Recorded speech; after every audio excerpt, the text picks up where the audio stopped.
Hi, I'm Emily with Cedar Hill Garden Consulting. Today, we are going to talk about different types of garden spaces and how to choose which one is right for you. The first type of space we're talking about is a container garden. Maybe you're looking at my garden in a field and thinking, okay, that is not my reality. I do not have that much space to work with, and that is a-okay. You are not limited to a life without gardening, I promise. What you need to do is be a little bit more strategic.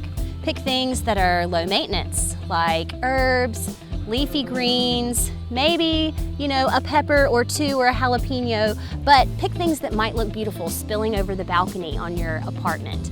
Pick things that look pretty in a container, a little terracotta or your favorite color blue, things that make you happy when you walk out and see it. You can still enjoy an organic garden. The second type we're talking about is raised beds. Raised beds have a lot of benefits. One being, you have a lot more control over your soil, right? Where I live, our soil is clay. I actually call it the Clay-Doh because it's like planting in Play-Doh. So if I want to grow healthy, robust tomatoes, I have to cultivate soil, put them up in a raised bed that's at least 12 inches, and go from there. So raised beds are a great option if your budget allows.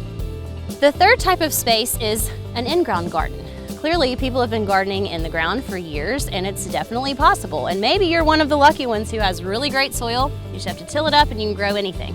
I'm jealous. My soil is like clay, so I have to be a little bit more strategic and plant things that are tougher, like okra and cut flowers, and that's okay. So if you have really great soil, or if you have the time to maintain it, weed it, all of those things that come with in-ground gardening, maybe that's the option for you.